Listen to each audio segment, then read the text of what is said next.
Bueno, empezamos. Buenos días, bienvenidos estimados periodistas, investigadores, académicos, defensores de derechos humanos, miembros de organizaciones no gubernamentales y organismos internacionales, a esta rueda de prensa convocada por el Observatorio Venezolano de Violencia en conjunto con la Red de Derechos Humanos de Niños, Niñas y Adolescentes REGNA. En esta rueda de prensa se presentará parte de los resultados de las investigaciones publicadas como capítulos del libro del OVB, Violencia contra la Niñez y la Juventud en Venezuela, Víctimas Ignoradas e Invisibles, el cual fue presentado recientemente igualmente en una rueda de prensa. En este encuentro, algunos autores darán a conocer datos y análisis sobre situaciones de violencia contra niñas, adolescentes y jóvenes. Igualmente se informará sobre la situación del sistema de responsabilidad penal, garante de las medidas socioeducativas que se imponen a los adolescentes sancionados por la comisión de delito. Desde el enfoque basado en género, se documentaron distintas formas de violencia sexual, desigualdad y exclusión contra las niñas y adolescentes, identificando los factores y condiciones que reproducen y escalan esta violencia.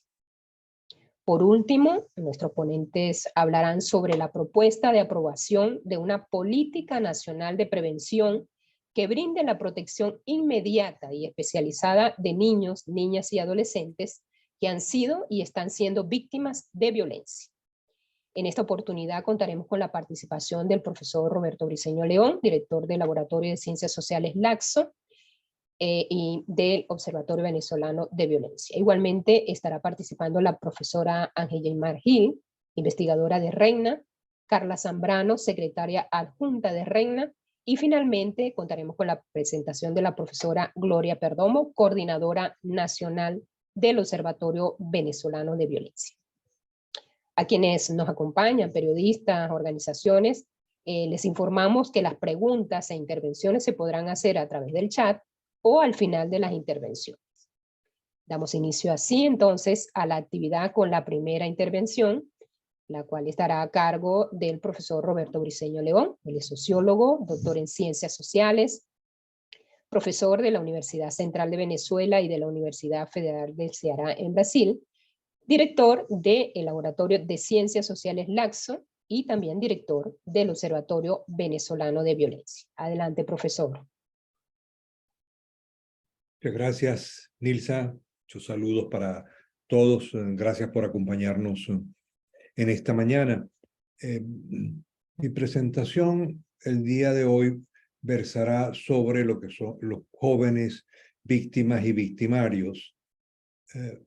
Veamos, logro entrar aquí. Bien. Lo ha llamado 5 formas de victimización de los jóvenes en Venezuela. Mi tema centrará específicamente sobre los jóvenes, otras participaciones podrán versar más también sobre los niños y niñas, pero mi presentación versará fundamentalmente sobre este aspecto. Y bueno, quiero reseñar un poco lo que son las dificultades de los jóvenes como víctimas y como victimarios en el país y en el contexto en el cual se encuentran, ¿no? Hay básicamente, cuando uno piensa en los jóvenes y la victimización, uno encuentra que hay dos grandes fuerzas, dos grandes causas que están marcando lo que es la victimización. Por un lado, la crisis humanitaria compleja del país, y por el otro lado, la desinstitucionalización generalizada de la sociedad, o sea, la pérdida de las normas, de las leyes, del sentido. Y la crisis humanitaria, todo lo que es las dificultades de sobrevivencia que tienen los jóvenes y que tienen las familias en el país y que han llevado a lo que conocemos que ocurre en el país. Entonces, en general a los jóvenes se les juzga mucho, ¿no? Pero no se les comprende el contexto, las condiciones en las cuales ha crecido y que los han hecho víctimas de la violencia y también victimarios, ¿no? Por un lado, es una juventud que creció con una altísima violencia en el país. O sea, en este siglo, Venezuela ha experimentado la violencia más alta que había tenido en toda nuestra historia, y esos jóvenes crecieron observando esa violencia. Pero a eso que observaban se le aumentó lo que es la violencia estructural. Son jóvenes que encuentran unas familias en las cuales no tienen recursos, una buena parte de ellos, y entonces, bueno, tienen que salir a trabajar, tienen que salir a buscar un poco de comida, ¿no? Y viven fuertemente lo que es esa situación. Pero además de eso, se encuentran en una situación de desprotección absoluta. De desprotección, ¿por qué? Bueno, porque el mundo normativo se acabó, las leyes desaparecieron como fuerza en el país, y en medio de todo ese contexto, los jóvenes se encuentran con que no tienen posibilidad de educación por toda la situación que hay en el país, ¿no? De la crisis de la educativa, y por el otro lado, lo que le ofrece el mundo del trabajo no les permite realmente sobrevivir. Ahí hay alternativas que se les presentan a los jóvenes para buscar sobrevivir siendo un joven en el país. Bueno, una de ellas es irse del país, y tenemos más de 3 millones de jóvenes que han salido del país, casi la mitad de toda la migración venezolana, y otros se incorporan al mundo de la violencia. Estos jóvenes que son víctimas o victimarios sufren de 5 tipos de victimización en las cuales están los jóvenes, los hacen víctimas y victimarios en una parte de ellos. Pero bueno, voy a intentar brevemente ver eso. Una primera forma que uno encuentra en el país y que está muy presente es los jóvenes son víctimas de agresiones entre los otros de los jóvenes. Entonces, ahí son jóvenes y quienes victimizan y quienes son victimizados. Ahora, es una dinámica común entre los jóvenes, la agresividad, la agresión, el bullying, la fuerza, pero esa es una agresividad propia de esa edad y del contexto, pero que debe ser controlada y regulada. Y la función de la sociedad es controlar y regular eso. Y esa regulación primaria la hace la familia y lo hace la escuela.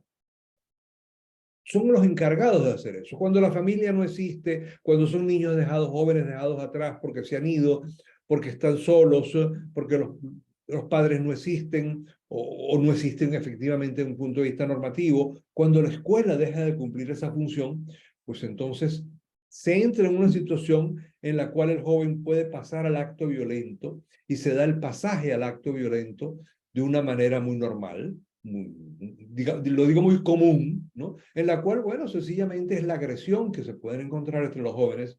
Ahora hay algo muy particular, que esa agresión puede convertirse en un delito violento aún sin intencionalidad. Bueno, porque puede dar un mal golpe, porque pueden en un momento de rabia pues tomar algo y agredir al otro, herirlo o inclusive matarlo, y pueden sin intencionalidad, pero hay un pasaje allí bien particular y bien delicado que es importante tomar en cuenta y considerar. Hay una segunda forma que es la victimización que tienen los jóvenes en el barrio por ser, y en la sociedad, por ser víctimas de otros jóvenes que ya están en el mundo del delito.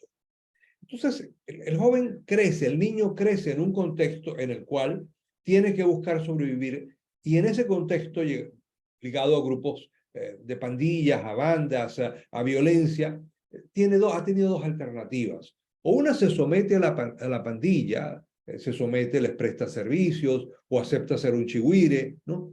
O tiene la alternativa de crear otra banda, otra pandilla, para defenderse de esta.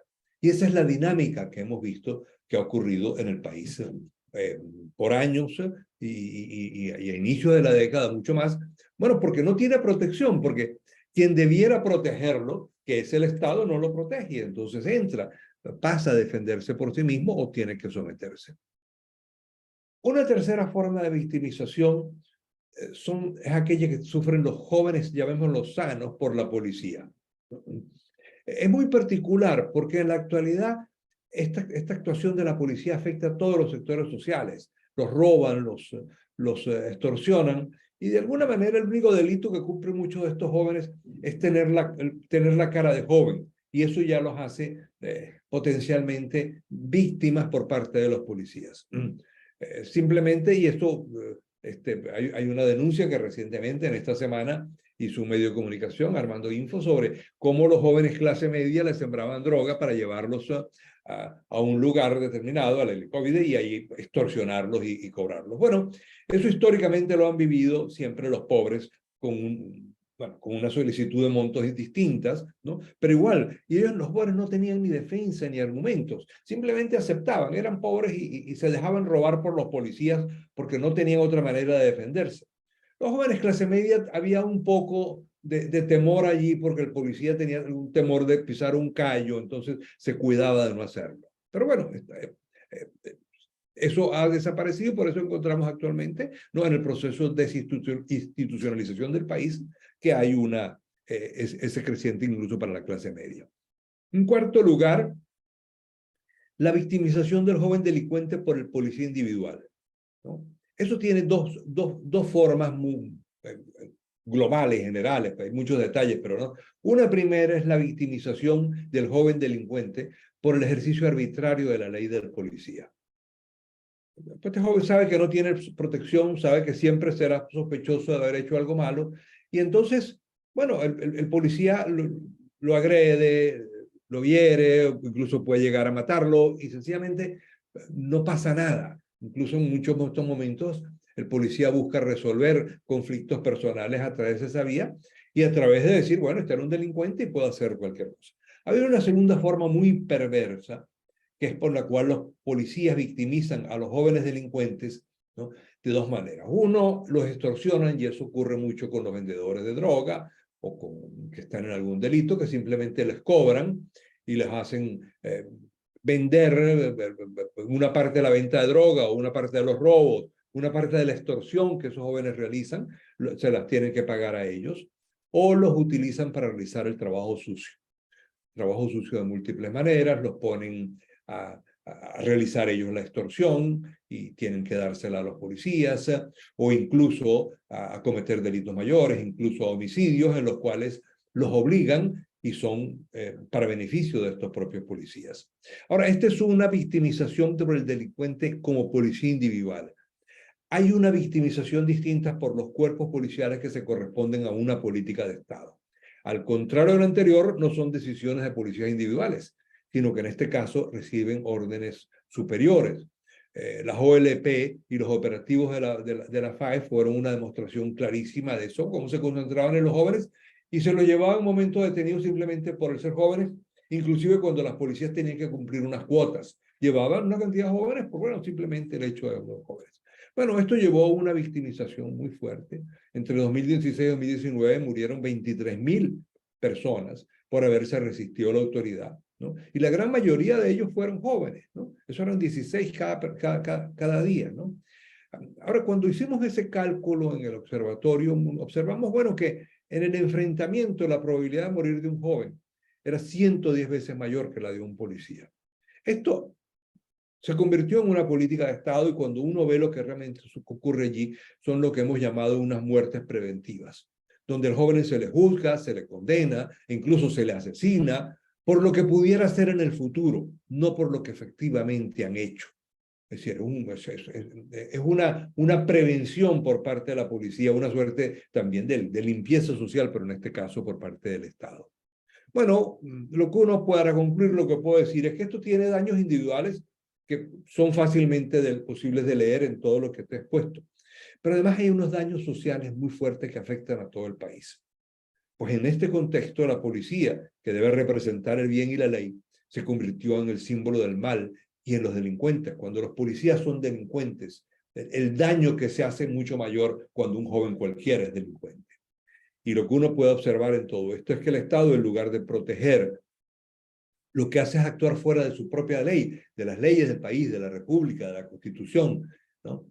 Y eso crea una situación dramática de desinstitucionalización y de mal ejemplo, que al final lo que logra es humillar a los jóvenes y no verdaderamente buscar de alguna manera intentar llevarlos al buen camino, llevarlos al mundo del trabajo de la ley, porque no hay oportunidades, porque no lo protege y porque sencillamente el país no les ha permitido ser los jóvenes y tener un futuro. Bueno, gracias por la atención. Creo que he utilizado el tiempo que me habían indicado como posible. Nilsa, por favor. Así es, profesor. Muchísimas gracias. A continuación, tendremos la participación de la profesora Carla Serrano. Ella es profesora e investigadora de la Escuela de Trabajo Social de la Universidad Central de Venezuela y secretaria adjunta de Reina. Adelante, profesora.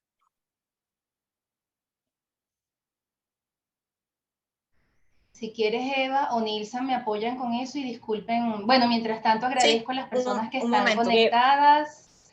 Nilsa hizo una presentación fusión con Angella y Mar.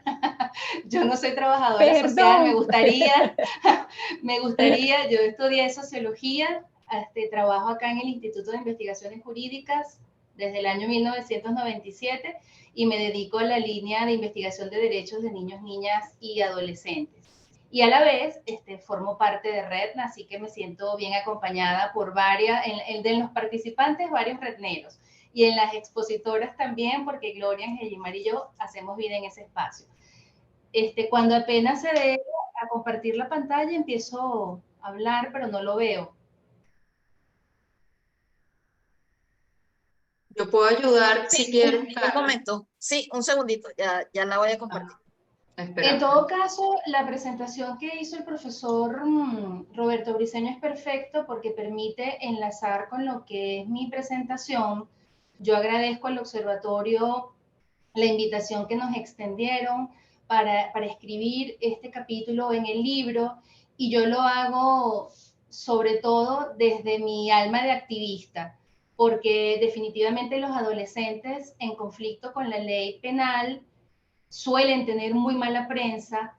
A veces nos quedamos solo mirando una parte de la película, solo el desenlace, desde el momento en que son victimarios, pero nos cuesta como hilar, ver las raíces y entender un proceso más complejo por el cual estos chamos, estas chamas terminan siendo procesados por el sistema penal, ¿no?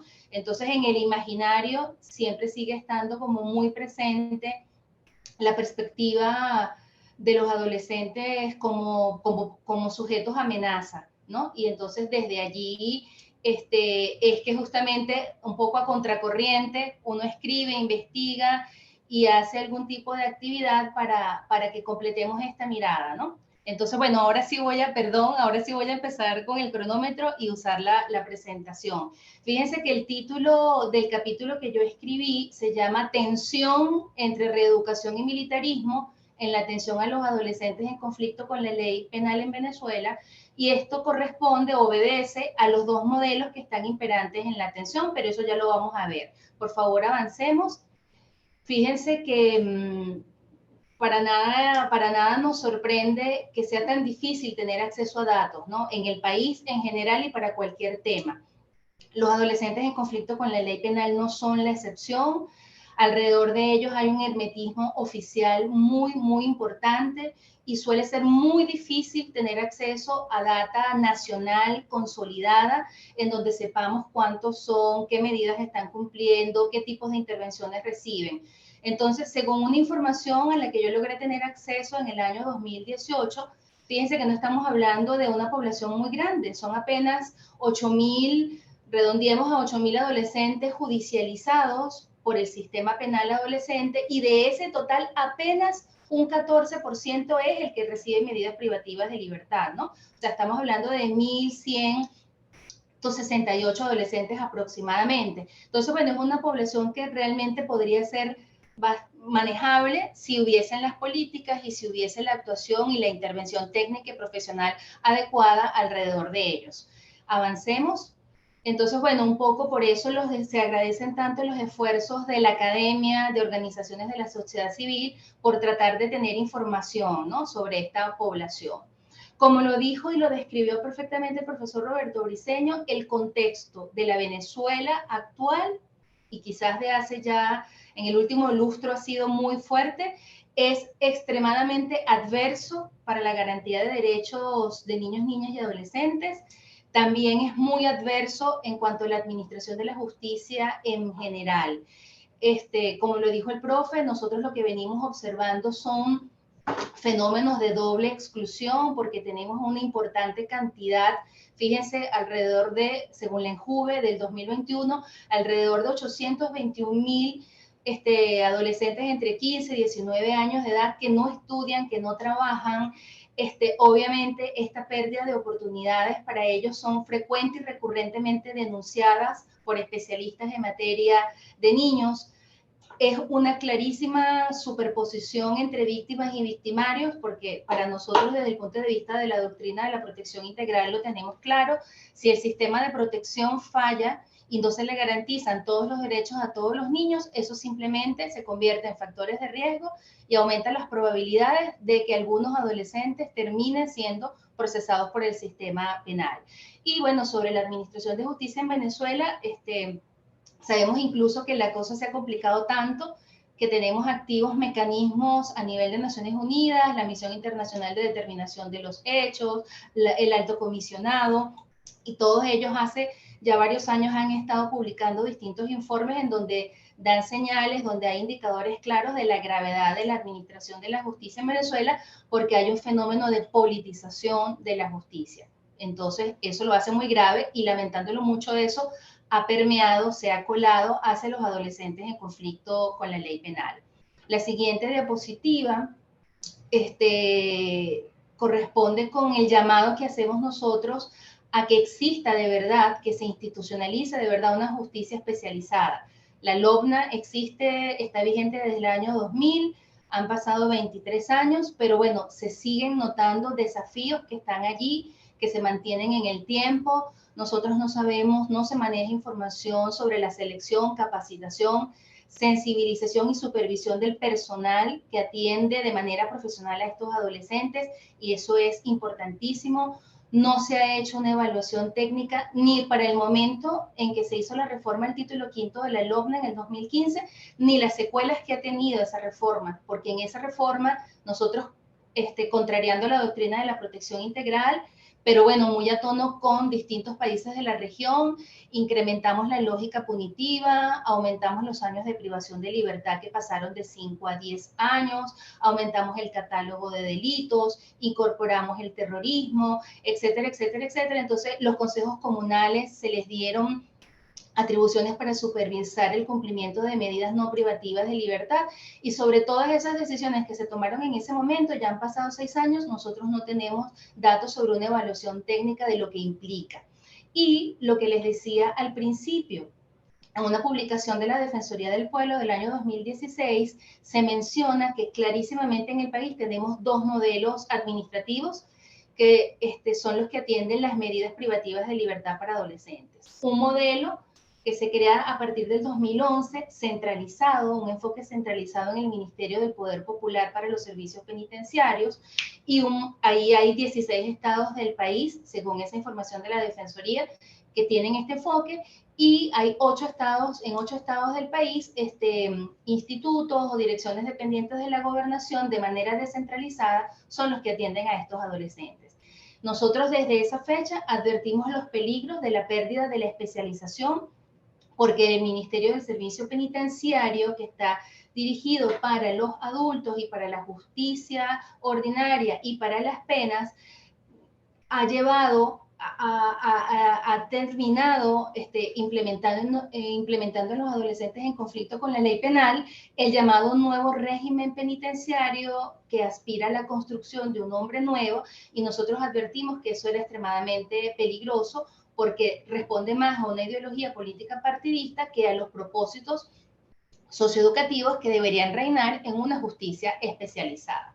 Avancemos a la siguiente diapositiva. En cuanto a la situación de los adolescentes en conflicto privados de libertad, algunos datos que muy rápidamente les menciono y que, bueno, invitamos a la lectura del capítulo del libro, pero bueno, en las comisarías policiales están allí detenidos los adolescentes por lapsos legales mayores a los previstos legalmente, y ahí están procesados e incluso adolescentes sentenciados.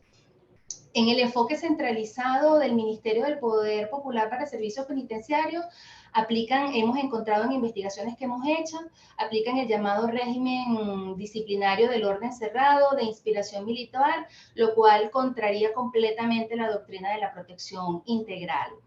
Lamentándolo mucho, en las entidades de atención persisten las prácticas de aislamiento, a las que son sometidas los adolescentes, a veces por 15 días, por 21 días, y eso debería estar absolutamente prohibido por la ley, ¿no? Pero eso todavía se sigue aplicando. Por ejemplo, organizaciones como Foro Penal, que atendieron a adolescentes detenidos en contexto de manifestaciones, reportaron en los distintos boletines e informes que ellos han publicado el tratamiento que se le daba a estos adolescentes, ¿no? Muchos de ellos tratados como enemigos de la patria. Y aunque no se lograra incautar suficiente evidencia acorde con el delito de terrorismo que se les estaba imputando, terminaban siendo procesados, recluidos, tenían que buscarse la presentación de fiadores, y luego de que estos fiadores se lograran, tenían que estar por muchos años presentándose cada 30 días ante los tribunales. Entonces, bueno, este es un ejemplo clarísimo y extremo de la politización de la justicia en el caso de los adolescentes en conflicto con la ley penal, ¿no? Otra investigación que hicimos en Redna nos permitió apreciar que los servicios que ofrece el sistema penal de responsabilidad del adolescente se ha visto afectado por la alta rotación de los funcionarios a consecuencia de la migración y de los bajos sueldos. Por supuesto, desde el punto de vista estructural, afectan las fallas de los servicios de electricidad, de agua, de gas, todo lo que tiene que ver con movilidad, escasez de gasolina, transporte. Por favor, avancemos a la siguiente diapositiva. En tiempos de la emergencia humanitaria compleja y lo que se sumó a la crisis superpuesta por la pandemia, no se desarrollaron planes de acción idóneos pertinentes a esta situación, sino que se siguió con los planes de rutina. El derecho a la integridad personal, que incluye lo físico, lo psíquico y lo moral, sigue siendo un derecho muy difícil de garantizar para los adolescentes procesados penalmente. Como lo decía un poco el profesor Roberto Briceño León, se consideran seres sobre los cuales se puede ejercer de manera ilimitada exabruptos, excesos policiales, y nadie va a reclamar nada, nadie va a decir nada de ellos, porque son seres poco menos que considerados como desechables, como, bueno, ya es un adolescente que cometió un delito, él es irrecuperable y se merece el peor trato posible, ¿no? Por supuesto, lo mencionó el profesor, todos esos casos que se han documentado sobre resistencia de la autoridad que se han convertido en ejecuciones extrajudiciales, incluso para niños de poca edad, de 10, de 11, de 12 años. Y les podemos mencionar también que un monitoreo que ha hecho Redna a seguimiento a medios, nosotros allí hemos intentado estructurar información sobre los adolescentes en conflicto con la ley penal, y bueno, también notamos, porque no dejamos de decirlo, que por supuesto terminan siendo procesados por delitos graves. O sea, hay un 30% de casos que nosotros hemos observado en nuestro monitoreo que consistentemente tiene que ver con el delito de homicidio, en donde los adolescentes son los presuntos responsables. Después aparecen los delitos contra la propiedad, y también están allí, como entre las primeras posiciones, los delitos sexuales. En el año 2021, en el monitoreo que nosotros hicimos, logramos identificar casos de fugas importantes. Por ejemplo, una consecuencia que ha traído esa fuga masiva de Ciudad Caracas, que fue en mayo del año 21, ha sido que ese centro se cerró, y los adolescentes que en Caracas requieren una medida de internamiento están siendo enviados a estados en el interior del país, como Guárico, etcétera. Y eso es también un problema importante que desde el punto de vista de la doctrina de la protección integral nosotros denunciamos. Por favor, avancemos a la siguiente. Bueno, aquí tenemos datos del monitoreo que nosotros hemos hecho. Avancemos, más recientemente en el año 23. ¿Qué reflexiones podemos hacer de cierre? Bueno, evidentemente, si hay un abismo entre la ley y la realidad en materia de protección integral de niños, en materia penal adolescentes es mucho mayor. Es mucha mayor la brecha de la institucionalidad existente. O sea, no hemos logrado consolidar un sistema penal adolescente en estos años de vigencia de la ley. Las experiencias que reportan los adolescentes intervenidos por el sistema en muchos casos nos reavivan los recuerdos de la doctrina de la situación irregular y del derecho de menores, sobre todo en estos primeros contactos que tienen los adolescentes con la policía o con quienes cumplen funciones de seguridad ciudadana, porque ahí también entrarían los militares. Ahí los chamos son sometidos a mecanismos informales de control social. O sea, allí priva el control penal del delito y definitivamente los chamos pueden ser torturados, pueden ser forzados a confesarse, a declararse culpables, en las requisas se cometen excesos y nadie se pronuncia, nadie reclama, nadie quiebra una lanza por los adolescentes en conflicto por la ley, con la ley penal, ¿no? Entonces, eso es una preocupación que nosotros traemos aquí a la rueda de prensa, ¿no? Porque siguen teniendo preponderancia estos mecanismos informales sobre garantías procesales que están establecidas en la ley. O sea, estamos realmente incumpliendo muchas de las garantías que están en la LOMNA sobre el debido proceso, con solo este ejemplo que les estoy mencionando.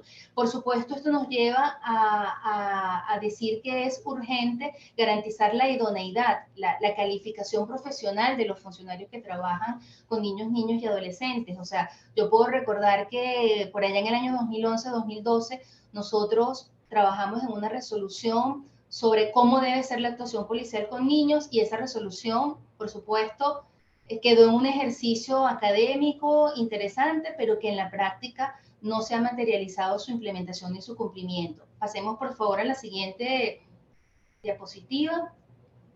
Otra reflexión de cierre es que precisamente la percepción, a través de estudios cualitativos que hemos hecho, ¿no? La percepción que tienen los adolescentes sobre el proceso penal es extremadamente negativa.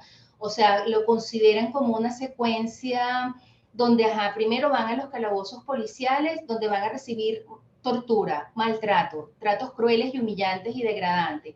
La duración es excesiva, hay constantes diferimientos y aplazamientos de los actos. Hay presión para admitir los hechos, en parte por esta incertidumbre que genera la duración de los juicios. Y ellos prácticamente rechazan o renuncian a la presunción de inocencia y a tratar de demostrar en un juicio que no cometieron el delito, porque todos los comentarios que reciben alrededor de los otros compañeros sobre el proceso penal es: no te vayas a juicio porque allí no vas a demostrar tu inocencia, admite los hechos y por lo menos logra reducir la pena. Entonces, eso es terrible, o sea, que el sistema penal adolescente pierda su especialización o su carácter de especialización de esta manera es terrible. Sabemos que hay un riesgo real de captación de adolescentes por parte de bandas criminales en el país por esta expansión del fenómeno de las megabandas y no vemos respuesta del Estado. O sea, pareciera que más bien este fenómeno se ignora y no hay acciones de protección ni oportunas ni eficaces. No se han creado los centros para adultos jóvenes. O sea, si aumentamos a 10 años la privación de libertad y, por ejemplo, un adolescente de 15 años es condenado a 8, 9, a 10 años por la comisión del homicidio. O sea, hay allí una mezcla, tienen que permanecer en las entidades de atención con otros adolescentes, no se puede mandar a los centros de adultos. Esa deuda persiste de no crear los centros para adultos jóvenes que tanta falta hacen. Y bueno, por supuesto hay que invertir, o sea, hay que invertir en actividades de prevención y bueno, parte de eso lo va a decir Gloria cuando hable de la política pública que no tenemos, ¿no? Quizás lo último, y porque sé que ya estoy excedida de tiempo, solo dejo allí para que vean en la última diapositiva unos vicios, unos temas, unas nociones de ese supuesto derecho de menores que hemos superado, pero que pareciera siguen estando muy vigentes. Sigue la tendencia a patologizar en los niños, niñas, adolescentes situaciones que son de origen estructural, nos siguen importando más el autor, más que el contexto. Sigue muy vigente el tema o la noción de la peligrosidad social de los adolescentes, no los vemos como víctimas que se convierten en victimarios. Y bueno, el tema de la vulneración del debido proceso creo que es lo que a mí más me preocupa, porque en este momento pareciera que no están dadas las condiciones para que la garantía de la presunción de inocencia, la defensa, el contradictorio y el no ser obligado a declararse culpable se cumplan en Venezuela. Muchísimas gracias por la atención. Muchísimas gracias a usted, profesora Carla, por su aporte a esta rueda de prensa que recordamos es en conjunto con la Red por los Derechos Humanos de Niños, Niñas y Adolescentes REINA. Y que, como usted muy bien lo dijo, todo esto está muy ahondado en el libro que recientemente se presentó y que en los próximos días será publicado en nuestra página web del Observatorio Venezolano de Violencia. Seguidamente contaremos con la participación de la profesora Ángela Aymar Gil. Ella es profesora e investigadora de la Escuela de Trabajo Social de la Universidad Central de Venezuela y secretaria adjunto de REI. Adelante, profesora.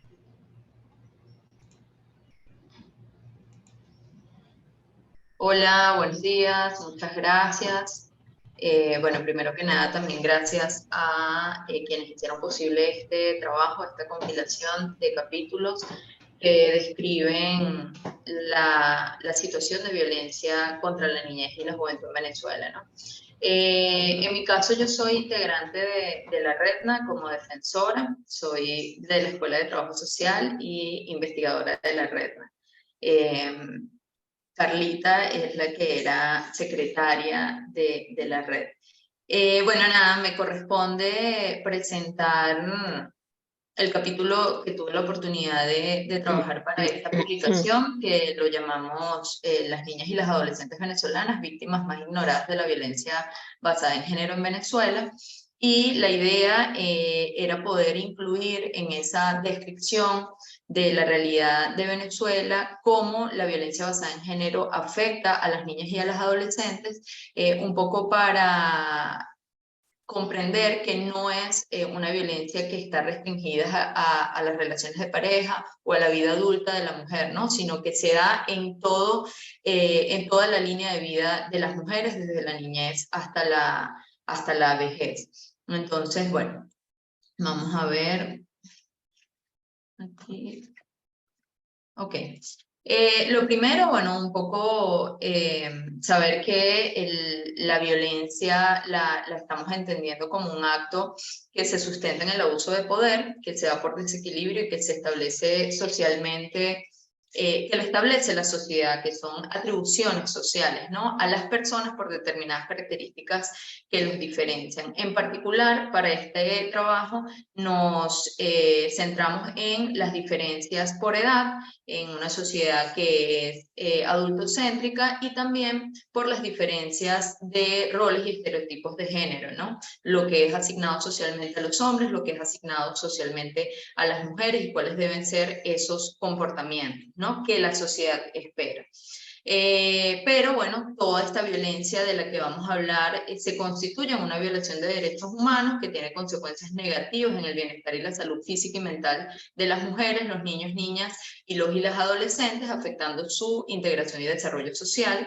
Y eso hace, o esa poder entender que se trata de una violación de derechos humanos, da origen a obligaciones específicas de los estados de acuerdo con el derecho internacional. Eso quiere decir que el Estado va a tener la responsabilidad entonces de prevenir, de investigar, de sancionar y de indemnizar todos los actos de violencia que se presenten. A veces nos dejamos de lado el tema de la indemnización y nos centramos en la investigación y la sanción, y particularmente el Estado venezolano hace esfuerzos en esta materia, que tampoco es que los vemos tan materializados, pero la prevención y la indemnización desaparecen de la lógica. Entonces, para nosotros es importante que retomemos que son esos 4 aspectos que son responsabilidad del Estado.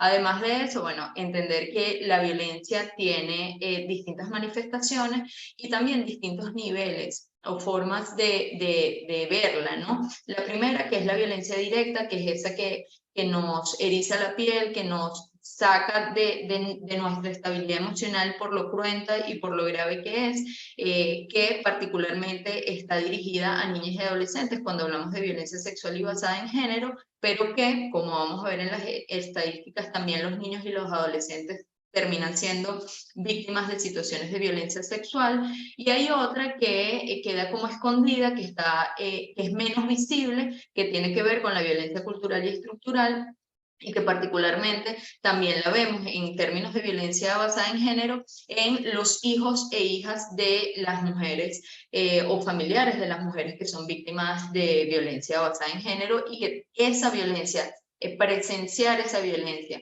o tener como consecuencia, por ejemplo, la muerte de una mamá por violencia de género, también son formas de violencia que están presentes en nuestra realidad.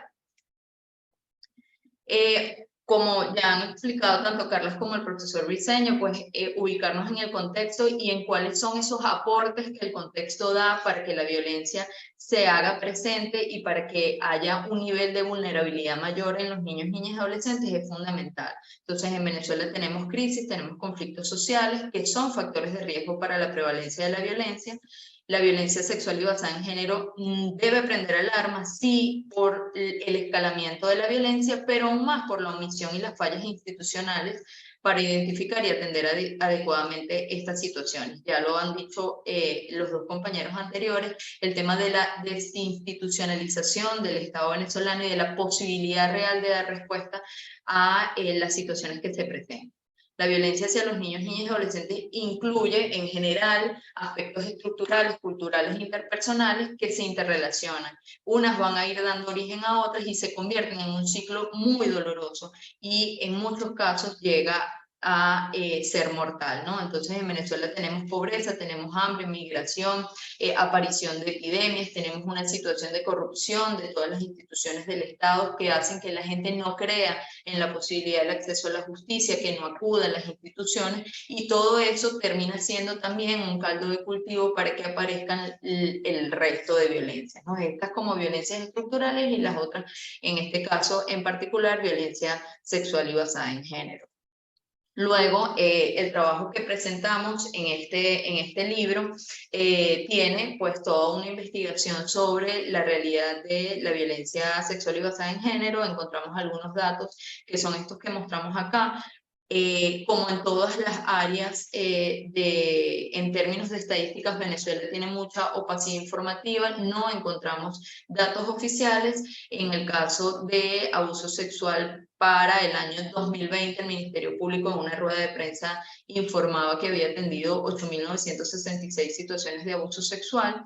Para nosotros fue importante conocer ese dato, pero creo que lo más alarmante de esa declaración tiene que ver con el no acceso a la justicia, ¿no? Con la impunidad que informaba en ese momento el fiscal general, que tenía que ver con que en 48% de las situaciones solo hubo imputados y en 36.7% hubo solo acusados, es decir, no se alcanzó realmente el acceso a la justicia para las víctimas. Solo 15% de las situaciones llegaron a tener una resolución.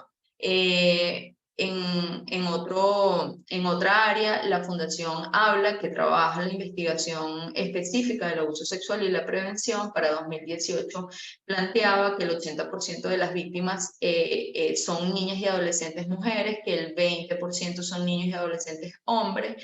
Esto lo vamos a ver además en los datos que maneja también la Redna a través del monitoreo que hace.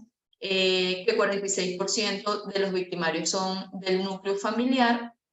Y en el caso de Azonacop, que forma parte, es una ONG que trabaja con los consejos de protección, que además para nosotros es fundamental porque dos de las instituciones que atienden a los niños, niñas y adolescentes tanto para cuando la situación se presenta como para evitar que se presenten situaciones de violencia son el Consejo de Protección, para proteger a los niños, niñas y adolescentes, el Ministerio Público cuando se trata de un hecho punible. Conocer los datos del Consejo de Protección nos acerca a entender la magnitud de la situación, ¿no?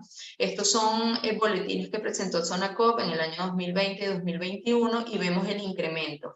380, 443, 557 situaciones. Ahora, en Venezuela hay un consejo de protección por cada municipio, estamos hablando de 335 consejos de protección. Estos datos solo representan 103 consejos de protección de 15 estados del país. Eso quiere decir que obviamente es muchísimo más el dato de cuántas situaciones se presentan a nivel nacional. En el caso de nuestro trabajo como Redna, hacemos un monitoreo de medios. En el año 2020 lo hicimos todo el año, en el año 2021 también. Tuvimos una pausa en el año 2022 y hemos retomado ese trabajo. Los datos se mantienen en proporciones más o menos igual.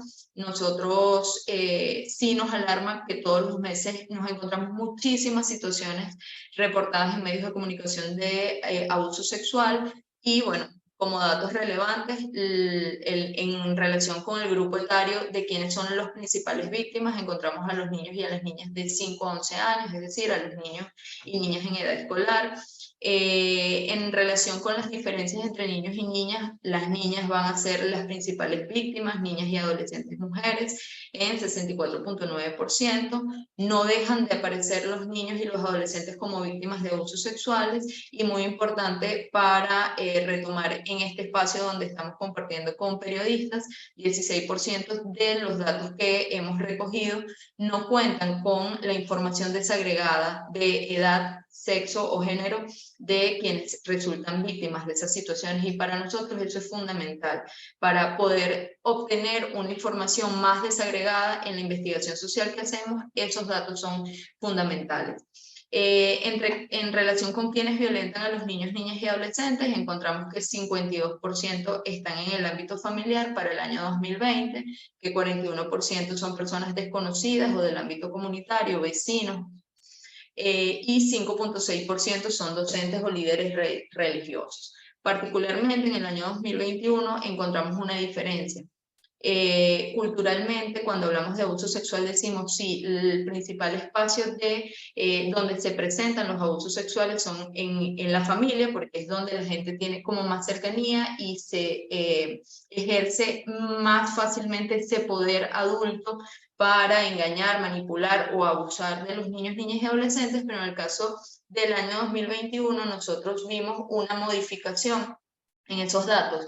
54% se trataba de personas desconocidas y no vinculadas al medio íntimo familiar, 31% se dan en el ámbito familiar y 15%, y vemos un aumento importante cuando los victimarios son personas docentes, médicos, funcionarios policiales o personas vinculadas a iglesias, ¿no? Entonces, creo que son datos que nos permiten ver cómo va la situación, y que también obviamente nos llama a actuar para poder prevenir y atender esto, ¿no? En el trabajo, obviamente, hacemos como una reflexión de distintas situaciones que también promueven o generan o hacen más vulnerables a los niños, niñas y adolescentes a la situación de violencia sexual y basada en género, particularmente la migración. Ya decíamos que la migración en Venezuela es forzada, lo decía el profesor Briceño. Eso va a generar un conjunto de situaciones estructurales que tienen que ver con estatus legal, condiciones de vida precarias, explotación laboral, discriminación, xenofobia, aporofobia en los países a donde los venezolanos deciden migrar, y eso genera factores de vulnerabilidad que, conjugados con estereotipos hipersexualizados de las mujeres venezolanas, aumentan su exposición a trata, explotación sexual y otras formas de violencia. En el documento trabajamos, por ejemplo, los reportes que se hicieron de Colombia en las poblaciones La Parada y Cúcuta, donde decían que el 60% de las mujeres que eran explotadas sexualmente en esa zona eran venezolanas. También hacemos una reflexión sobre lo que pasa en el cruce de la selva del Darién, que sigue presente, que se sigue dando, y que además de ser tan fuerte ese proceso y ese paso por ese espacio para la integridad física de quienes lo hacen, resulta que allí también se dan situaciones de abuso sexual, incluso mujeres que denuncian que fueron abusadas sexualmente por grupos de hombres de 10 o más personas, ¿no? Entonces son datos bien alarmantes. Por otra parte, encontramos en estos últimos años un aumento de situaciones de explotación sexual, de trata de personas y de violencia sexual y basada en género asociada a la minería. Históricamente la minería tiene como actividad conexa la explotación sexual, y particularmente desde el año 2016 en adelante en Venezuela, con la promoción del arco minero del Orinoco, hemos encontrado en el estado Bolívar un incremento de situaciones de explotación y de trata de personas con fines de explotación sexual. Hablamos también de cuánto es el reporte que nosotros revisamos en los medios por mes, cuántas noticias, y vemos que no hubo un mes en el que no encontráramos denuncias de desarticulación de redes de trata o de rescate de niñas y adolescentes de estas redes. Entonces, para finalizar, obviamente estamos hablando de una situación que como sociedad nos debe doler, que nos debe activar para buscar alternativas.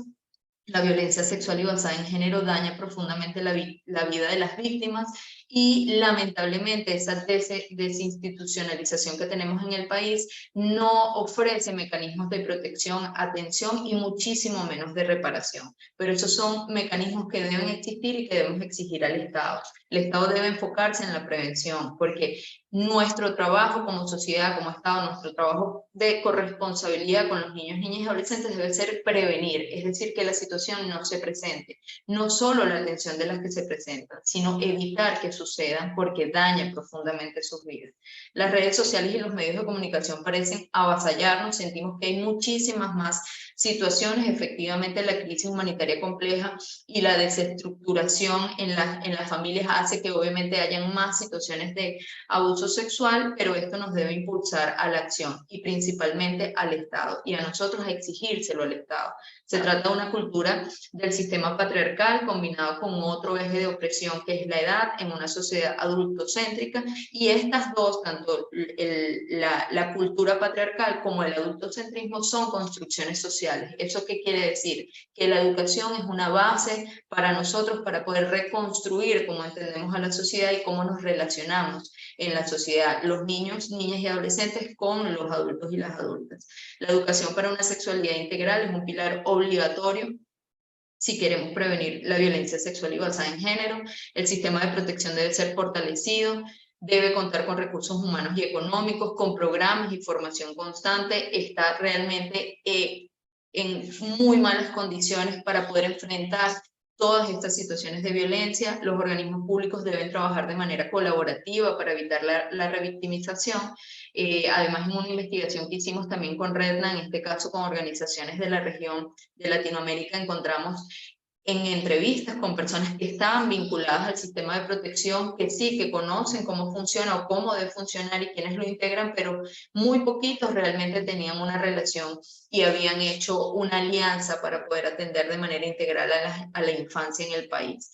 Y el Estado puede apoyarse en las ONGs, en quienes ya tienen bastante tiempo trabajando el tema de la sexualidad, de la prevención, del abuso sexual. Tiene gente con quien contar para poder hacer cosas, para poder diseñar políticas. Hay organizaciones investigando, brindando alternativas, pero lamentablemente al ser ONG su alcance es pequeño, por eso la acción del Estado es fundamental. Y con eso cierro. Muchísimas gracias por su atención. Muchísimas gracias a ti, Ángel Yaimar, por tus aportes y por poner en contexto la situación de violencia que viven nuestros jóvenes y adolescentes. Niños, niñas, y jóvenes y adolescentes. Mil disculpas por el cruce de cargos allí. Hubo un cruce ahí, le ofrezco disculpas, pero lo importante aquí, para efectos de nuestros colegas, es que ustedes están acá como representante de la Red por los Derechos Humanos de Niños, Niñas y Adolescentes REINA. Eso creo que es lo fundamental para que nuestros colegas lo tengan en cuenta. Finalmente, escucharemos a la profesora Gloria Perdomo. Ella es educadora, doctora en Ciencias Sociales, profesora de la Universidad Internacional de La Rioja. También es profesora e investigadora del Instituto de Investigaciones Jurídicas y del doctorado en Educación de la Universidad Católica Andrés Bello, y también coordinadora nacional del Observatorio Venezolano de Violencia. Adelante, profesora. Bueno, muchísimas gracias, Nilsa. Un saludo a todos y agradezco las presentaciones también de los colegas que me antecedieron en la exposición y que han dado una descripción bastante clara de hechos tan graves o tan dolorosos de violencia, de vulneración de derechos hacia la niñez y la juventud en el país, ¿no? En este apartado lo que quisiera mostrarles o lo que me toca presentar es fundamentalmente unas propuestas. El último apartado del libro, la tercera parte, tiene que ver con la exposición de una propuesta de política pública nacional para la protección integral de la niñez y la juventud, y específicamente para la prevención de las distintas formas de violencia contra niños, niñas, adolescentes y jóvenes. Son propuestas que lo que hacemos es recopilar la demanda, la exigencia, el reclamo de muchas organizaciones de derechos humanos, específicamente de organizaciones que trabajan en la protección de la niñez y la juventud y del propio Observatorio Venezolano de Violencia, bueno, angustiados, preocupados por observar como la escalada progresiva, continua de la violencia, pero además la diversificación de las formas de violencia sin que haya una respuesta pública necesaria para detener esta situación. Entonces, cuando redactamos ese último apartado del libro, lo hacemos por convicción y además con la certeza desde el punto de vista profesional y desde el punto de vista del conocimiento que tenemos en relación a estos hechos, en cuanto a que la violencia puede ser detenida. Efectivamente, la violencia puede ser erradicada de la vida de las familias, de su presentación en distintos escenarios sociales. La violencia puede incluso ser prevenida, evitada, parando como las condiciones que justamente intervienen en su reproducción y en su desarrollo, ¿no? Lo que está planteado en términos de política pública de protección no es otra cosa sino organizar o materializar en un escrito lo que está establecido ya en la ley, en los tratados internacionales de derechos humanos, en la Convención sobre Derechos del Niño, en la propia Constitución de la República Bolivariana de Venezuela, que exige al Estado venezolano el que se establezcan y pongan en práctica metas prioritarias para garantizar el acceso universal a todos los derechos para la población de niños, niñas, adolescentes y jóvenes. Básicamente de lo que se trata es de cumplir lo que la ley ordena en cuanto a que se aseguren condiciones y oportunidades para la efectiva protección de la niñez, ¿no? En el artículo 78 de la Constitución de la República en el país se obliga expresamente a la creación del Sistema Rector Nacional para la Protección de la Niñez y de los Adolescentes. Eso está exigido como una obligación que el Estado debe cumplir y que toca efectivamente simplemente cumplirlo, ¿no? Asegurar su desarrollo. En la propuesta de política que les invitamos a leer, a revisar, incluso a cuestionar, a añadir seguramente medidas o lineamientos que faltaron o a indicar algunas prioridades, entendemos que hay como 4 grandes bloques de trabajo en el que se debe desarrollar la acción del Estado en esta materia, ¿no? La primera es la reinstitucionalización, que ya en eso los 3 colegas anteriormente explicaron. Efectivamente tiene que funcionar en la gestión pública una institucionalidad que asegure la protección de los derechos humanos de esta población. Tiene que haber específicamente, conociendo que existen estas formas de violencia, conociendo los factores que las determinan, pues tiene que haber medidas, inversiones, acciones públicas para prevenir para evitar que ese tipo de factores actúen. Entonces hay que trabajar en educación, hay que trabajar en apoyo y fortalecimiento a la familia, hay que trabajar contra el hambre, contra la miseria que saca a la calle, retira de la escolaridad y le quita oportunidades a la niñez y la juventud, porque sencillamente la prioridad, la emergencia es sobrevivir y tener algo que comer, ¿no? Es un imperativo que está en la Convención. Está efectivamente planteado el deber de los estados de brindar asistencia apropiada a la familia. Y esta asistencia significa efectivamente asegurar que desde el punto de vista de prestaciones materiales, la familia cuente con los recursos básicos indispensables para no ser azotados por la angustia, por la incertidumbre, la inseguridad alimentaria o la imposibilidad de acceder a lo más básico, al agua potable, a los servicios fundamentales. Ese mandato, ese deber está establecido en los tratados internacionales de derecho y en la Constitución. Y cuando hablamos del funcionamiento real, que no esté solo en infografía o en propaganda de las instituciones públicas o en el texto de la ley, sino que esté vigente, esté accesible a la población, el funcionamiento de órganos, servicios, instituciones, la presencia activa, dando la cara hacia la ciudadanía, a la colectividad, de las autoridades públicas que tienen atribuciones legales para garantizar la protección de esta población.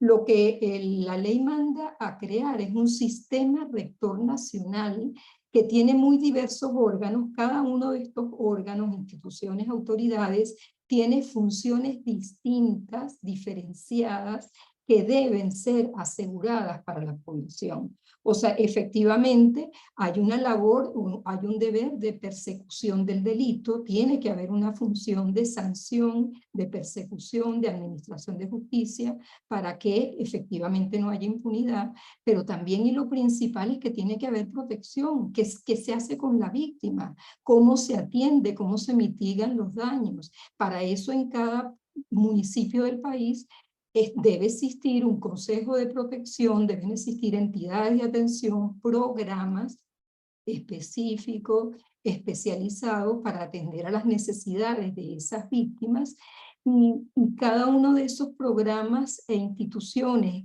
que deben estar en cada localidad deben tener suficientes recursos, deben tener o contar con profesionales, con personal capacitados, debidamente formados, con efectiva posibilidad de atender de forma inmediata, de forma oportuna, con la calidad necesaria, con medidas de carácter inclusivo que efectivamente aseguren a la población el resguardo, la atención a sus necesidades específicas de protección en cada caso, tanto a ellos como a sus familias. Entonces, el sistema rector nacional significa mucho más allá de que exista una sola autoridad que da la cara o que en un momento determinado sanciona a un infractor, ¿no? Y por supuesto, y uno de los elementos en los que todos seguiremos insistiendo, es la importancia de tener un sistema de información con estadísticas, con datos actualizados, desagregados, que nos permita documentar y ir como constatando la evolución de, ojalá, de la debida atención a las víctimas, pero sobre todo que nos permita conocer cuáles son las vulneraciones de derechos, qué población está siendo afectada, qué tipo de violencias están ocurriendo, con datos que para quien va a trabajar en protección, quien se va a dedicar a colocar recursos, a administrar medidas, a atender directamente a esas víctimas, necesita saber dónde están, qué tipo de necesidades tienen, cuáles son los derechos vulnerados, qué tipo de capacidades o de recursos hay en esa localidad. No es una solicitud de tipo académico. O sea, sin información, quienes trabajamos en la protección de la niñez estamos actuando a ciegas. Entonces es urgente, es indispensable la calidad de la información y que esta información sea con datos desagregados para conocer quiénes son, dónde están, qué tipo de afectaciones están teniendo y quiénes o qué actores pueden efectivamente solucionar como las graves necesidades o requerimientos de esta población. Bueno, hay muchas prioridades dentro de una política nacional de protección. No tenemos como tiempo, básicamente les invitamos a leer este documento en la última parte del libro.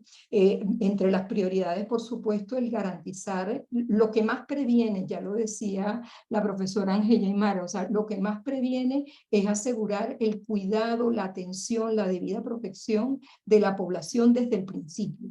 O sea, que haya atención en nutrición, fortalecimiento a las familias, garantía de servicios básicos, educación, lo que asegura, lo que sabemos como papás y como familia, que asegura el bienestar y el desarrollo de los niños. Eso es una fuerte oportunidad de protección, pero también, y es ineludible, lo que más asegura protección es que el Estado cumpla con sus obligaciones. Son obligaciones ineludibles, son las obligaciones sobre las cuales el Estado debe rendir cuentas. No nos vale o no sirve un Estado que simplemente se dedica o está organizado para atender a como las consecuencias, pasar con la ambulancia a recoger como las consecuencias de su descuido o negligencia, omisión en la atención a sus deberes fundamentales. Necesitamos un Estado que esté presente, evitando, garantizando derechos y evitando que la violencia ocurra, que apoye a las familias, y por supuesto la convocatoria es a reconocer el importantísimo trabajo que en nuestro país están haciendo cada una de las familias por efectivamente proteger, asegurar la protección de sus hijos, y en la labor importantísima que están haciendo las organizaciones sociales, las organizaciones comunitarias, por apoyar, colaborar, denunciar, advertir dónde están los problemas. Y entonces, bueno, ¿es posible la protección integral de la niñez y de la juventud? Sí es posible. ¿Es posible evitar la violencia, detener su escalada? También. Pero ciertamente hay una labor que compete al Estado y que si no la cumple, sencillamente estamos como atados de manos y es muy, muy limitado lo que podremos alcanzar.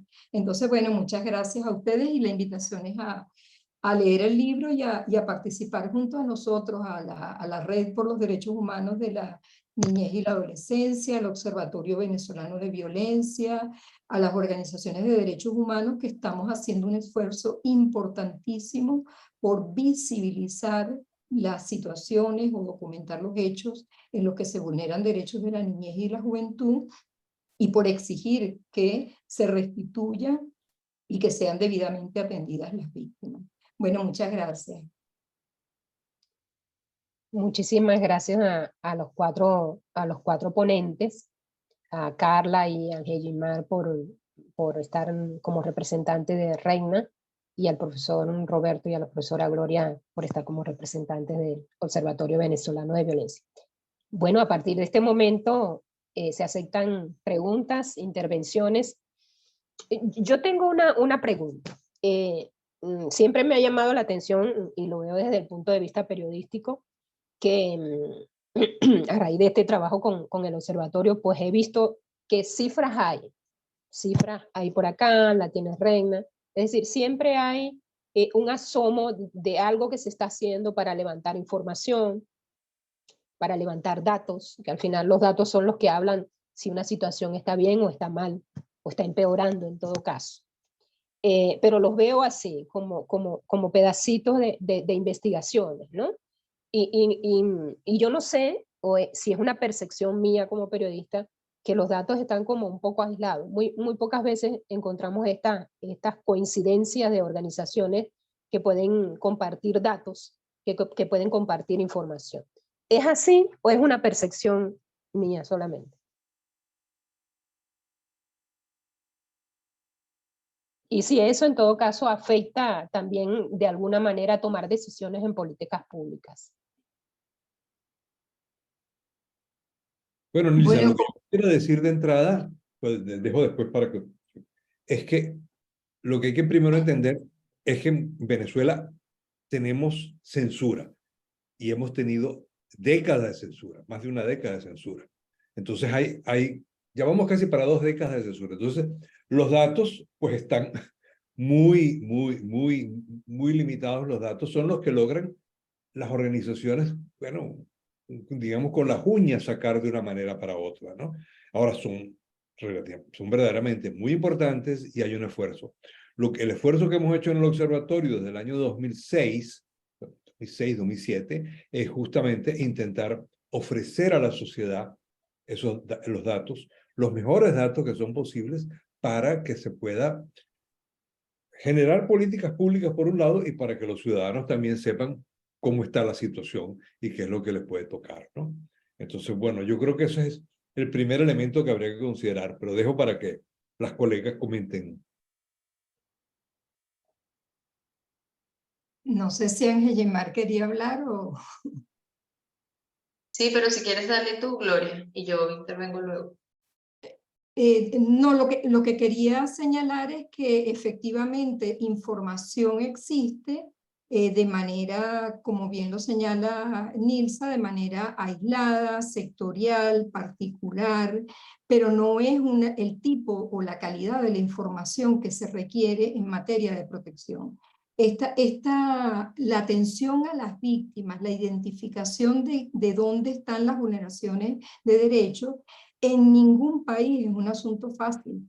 Y no lo es fácil, incluso no lo sería fácil para un Estado que estuviese interesado o dispuesto a conocer la realidad para lograr afrontarla. Es una tarea complicada, compleja, pero es que hay unas cosas básicas, hay algo que es como fundamental, es saber, por ejemplo, cuánto es la población que en este momento de niños, de adolescentes, que en este momento están separados de sus padres. ¿Dónde está ese registro? ¿Quién lo tiene? O sea, ¿quién tiene a cargo la caracterización o el diagnóstico de cuáles son las niñas víctimas de violencia sexual que a quienes se han dictado medidas? A lo mejor ha habido, como bien lo decía la profesora Ángel Guimar, a lo mejor se han dictado medidas judiciales contra el victimario. Pero esas niñas, esas adolescentes, ¿qué tipo de medidas de protección, qué tipo de monitoreo, seguimiento al daño y a la situación que padecieron se ha brindado? ¿Quién tiene a cargo ese monitoreo? Entonces, yo creo que dolorosamente habría que decir como la situación doble. Efectivamente hay censura, porque generalmente la gerencia pública lo que hace es callar y no decir que las cosas están pasando, pero es que yo creo que es más grave aún. Es que no solo hay censura, sino que hay ignorancia, desconocimiento y yo diría, y eso a título personal, hay indolencia, hay desinterés, no les preocupa, no les duele quiénes son los niños, los jóvenes, las jóvenes que están afectados, por ejemplo, una situación de trata, un intento de trata de muchachas adolescentes que las quieren traficar y llevársela a otro lugar. Oye, eso en un estado que pretenda seguridad pública, que pretenda efectivamente preocupación por su población, eso sería una altísima prioridad, tener en detalle las características de esos hechos. Entonces, ¿cuáles son los indicadores? ¿Cuáles son los criterios para tomar la información?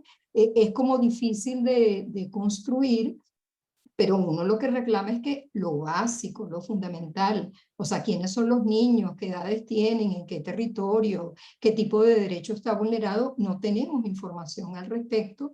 Y el Estado, y cuando hablo del Estado es el Instituto Nacional de Estadística, el Instituto Autónomo Nacional, Consejo de Derechos del Niño, por lo establecido en la LONA, tiene ese deber, esa obligación, no solo de tener los datos, sino de presentarlos públicamente, anualmente, a la ciudadanía, ¿no?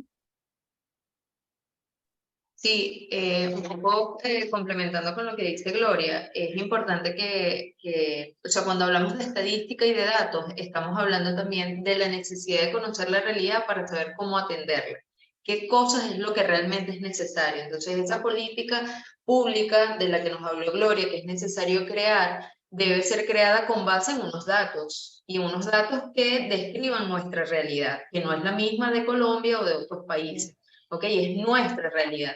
Entonces, realmente es fundamental que existan, lo que hay es poco, y aunque es poco, es muy alarmante. Eso quiere decir que la realidad realmente es mucho más grave de lo que nosotros podemos mostrar en los informes que hacemos. Entonces, para el Estado es fundamental que existan. Está escrito en las leyes, es decir, hay responsabilidades, hay organismos que deben hacerlo.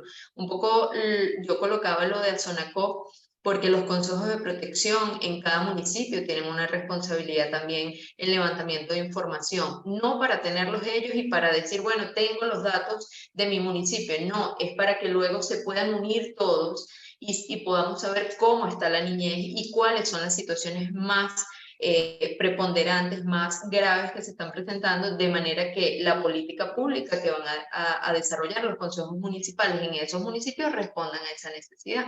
Entonces tenemos como una falla de origen, que efectivamente ya tiene 2 décadas estando, que lo que hace es que la posibilidad de diseñar proyectos, de diseñar programas, respondan más o menos a lo que uno cree es la necesidad urgente y no a lo que es realmente. Entonces, un poco retomar lo urgente y lo necesario de las estadísticas de población.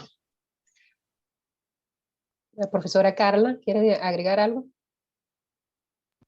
Bueno, no, yo estoy de acuerdo con lo que han dicho los compañeros y el compañero y las compañeras, porque sí, o sea, yo creo que el tema de los datos hay un cruce, porque por un lado pudiéramos hablar de eso, de la pérdida de especialidad y cierta incompetencia técnica para levantar esta información, procesarla y dar ese salto que nos falta para que esa política que se diseña en el papel, en algunos casos puntuales, realmente se materialice en el bienestar y en el desarrollo integral de niños, niñas y adolescentes, o sea, que se materialice realmente en la vida, que impacte la vida de a quien está dirigida la política. Pero por el otro lado, retomo lo que decía el profesor Briceño, o sea, hay unas decisiones políticas con respecto al tema de los datos. O sea, y eso es algo que lo hemos vivido porque es censura, es propaganda, es ideología, es una mezcla de factores allí. Entonces, pareciera que en muchos casos se prefiere negar la realidad, se prefiere desconocer lo que nos está dando en la cara y la realidad que nos está dando en la cara antes de aceptarla y trabajarla, ¿no? Entonces, bueno, el tema de migración es un ejemplo perfecto. O sea, nosotros hemos escuchado declaraciones de representantes de organismos públicos insólitas con respecto a los migrantes venezolanos, o sea, hasta armas biológicas les han dicho en algún momento, ¿no?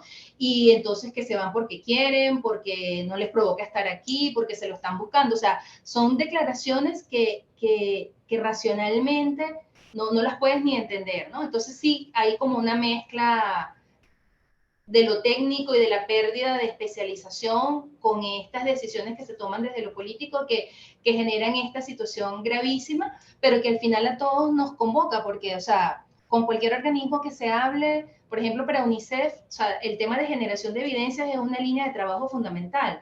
Y en el plan, en el nuevo plan, en el convenio de trabajo con el Plan País, UNICEF Gobierno, el tema de generación de evidencias es que es uno de los pilares, porque sin datos no sabemos cómo abordar la realidad. Entonces, por eso es tan importante la labor que hacemos, aunque sea de hormiguita, aunque parezcamos voces en un desierto, nosotros tratando de al menos aportar 2, 3, 4 piezas de un rompecabezas que es más grande y más complejo.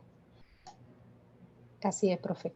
La profesora Luisa Pernalete de Fe y Alegría pregunta, ¿hay algún ejemplo de consejos municipales de derechos que sean eficientes?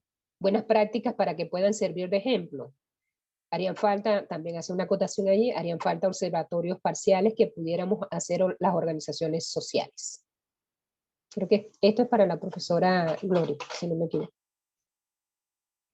Bueno, no, cualquiera de las compañeras, Carla y Angelimar también tiene como bastante experiencia en el tema.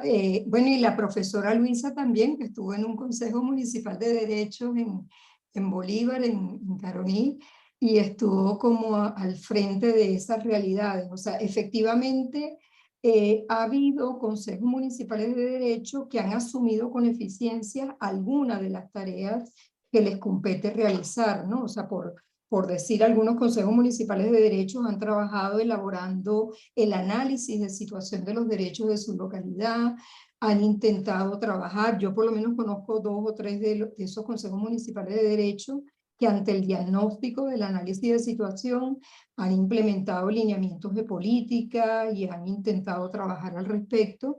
Pero ciertamente el tema fundamental en términos de consejos municipales de derecho y consejo de protección es qué puesto ocupa en la disposición de las autoridades locales, municipales, de asignarles recursos, de asignarles como presupuestos que se correspondan con el tamaño de la atribución que tienen establecido. O sea, yo estaba en desacuerdo, siempre estaba en desacuerdo con que los consejos municipales de derecho, por ejemplo, tengan a cargo directamente la creación de programas. Pero las personas, las señoras diputadas que decidieron ellas encerradas en 2007 cambiar la ley, le atribuyeron esa obligación a los consejos municipales de crear programas, pero es que para crear programas tienes que tener dinero, tienes que tener presupuesto. O sea, eso no depende de que haya consejeros con buen corazón o con voluntad y decisión al respecto, sino que básicamente depende de la voluntad política de las autoridades de cada alcaldía y del gobierno nacional de asignar a estos organismos los presupuestos que requieren, ¿no? Hemos sabido actualmente, me corregirán Gellemar o Carla, sobre algunos consejos municipales de derecho, por ejemplo, que están bastante preocupados por el tema de la violencia sexual y que han levantado de alguna manera información, datos al respecto. Entonces, esa labor cuando se hace es súper necesaria. O sea, ya que estén activos, que estén presentes, que estén denunciando lo que ocurre, que promuevan coordinación con organizaciones comunitarias, sociales y con otras instituciones públicas, ya es una maravilla. O sea, yo no aspiraría a un funcionamiento de excelencia en todas las atribuciones que tienen a cargo los consejos municipales de derecho, pero lo que sí pudiese hablar con absoluto fundamento es que no tienen con qué, o sea, no hay recursos, son obligados legalmente, pero sin recursos materiales para poner en práctica sus atribuciones, ¿no? ¿Alguno de los profesores? Luisa tiene más, ¿cómo se llama? Cancha que nosotras, y seguramente tiene datos ahí que no quiere soltar, ¿no? Bueno, la profesora Luisa, si quiere tomar la palabra. Hola, bueno, en realidad nosotros, dada la cobertura que tiene Fe y Alegría, nosotros pudiéramos tener un observatorio así fuera parcial. El asunto es que también se necesitan algunos recursos porque, claro, cuando a veces no tenemos ni agua potable para las escuelas, tú comprenderás que para otras cosas es complicado. Pero nosotros sí tenemos en nuestro plan, quiero decir, nosotros Fe y Alegría, nuestro plan de este año, tener la observación de algunos derechos, porque ciertamente estamos sumamente preocupados por las cosas que están pasando, el incremento de violencia intrafamiliar, también por el tema educativo, cuando el muchacho está sin educación y sin trabajo, y a ustedes también saben que es sujeto a más riesgo, entonces eso nos tiene sumamente preocupados, pues, pero bueno, pero en eso estamos, ¿no? Bueno, y muchas gracias por la información de hoy. Esperamos ver cómo poder incrementar la posibilidad de políticas de prevención. En eso sí creo que nosotros podemos sistematizar algunas prácticas de prevención, de formación de las madres, de trabajo con adolescentes para prevenir. Creo que una de mis tareas este año va a ser sistematizar esas buenas prácticas, porque sí ayuda las cosas que estamos trabajando con algunos centros en la prevención de violencia de todo tipo, ¿no? En los colegios. De hecho, nuestros colegios son menos violentos que otros. Entonces, algo bueno debemos estar haciendo que hace que seamos menos violentos que otros. Bueno, muchas gracias y muy interesante todo lo que han dicho, ¿no? Yo quisiera aprovechar la pregunta de Luisa, antes que Angelleimar responda varias preguntas que le han formulado por el chat, mencionar algo. O sea, la reforma administrativa de la LOMNA en el 2007, el tiempo nos ha dado la razón. O sea, cuando esa reforma se hizo desde RENE, de distintas organizaciones, nosotros levantamos la voz para alertar sobre algunas cosas que nos preocupaban, ¿no? Y en efecto el tiempo ha demostrado cómo se ha debilitado el sistema, cómo lo que en un momento se diseñó, se soñó, se pensó, se han tomado decisiones para justamente más bien debilitarlo y desmontarlo. O sea, con dificultad, pero creemos que los consejos de protección todavía sobreviven a nivel nacional en cada uno de los municipios del país. Pero esa certeza, Luisa, por ejemplo, no la tenemos con respecto a los consejos municipales de derecho. O sea, yo no sé si alguien, no sé, desde UNICEF para arriba o para abajo, pudiera decir en este momento cuántos consejos municipales de derecho existen en Venezuela, que estén operativos, no lo sé. Nosotros como REDNA presentamos un recurso ante el TCJ en el 2010 con el tema de la participación, porque nos parecía que en esa reforma del 2007 lo que se decía sobre participación iba justamente a impactar en los consejos municipales, que eran los que fueron los que sobrevivieron a la reforma, porque los consejos estadales fueron eliminados. Y creemos que todo eso se va conectando, se va entrelazando y es parte de lo que explica, o sea, lo que ocurre hoy tiene antecedentes de más de 10, de 15 años, ¿no? Porque justamente con esa ley de participación que finalmente nosotros dijimos que no salió, pero nos respondieron desde el TCJ que ese recurso nos lo rechazaron porque sí, la ley sí existía. O sea, nosotros nos parece que eso debilitó la participación de quienes integran y quienes conforman los consejos municipales de derecho, ¿no? Entonces, esa es una incógnita bien grande, bien importante que tenemos nosotros actualmente en el país, porque no sabemos a ciencia cierta cuántos existen, ni cómo están constituidos, justamente por todos esos vacíos y lagunas que quedaron con lo que se indicó en ese momento sobre cómo era la participación y cómo se iban a elegir los miembros de los consejos municipales. Entonces, lo cierro allí para hacer el ejercicio de memoria que siempre nos hace falta. Así es. Bueno, tenemos varias intervenciones en el chat. Vamos a tratar de leerlas todas. La colega Hilda Mendoza dice, aunque es menor la cantidad de varones adolescentes que son víctimas de explotación sexual como medio de supervivencia, encontramos acá en Nueva Esparta que hay varones que ejercen actividad en el centro de Por la Mar, la mayoría de ellos transvestidos. Sin embargo, esta situación no se visibiliza, quizás para que no se considere como discriminación sexual hacia un grupo específico. ¿Han ustedes explorado la situación de los varones adolescentes en este sentido? ¿Es tan minoritaria en comparación con las muchachas que se prostituyen? Además, aunque suene fuerte, discriminatorio, son un principal grupo de riesgo de VIH y probablemente ni siquiera se protege.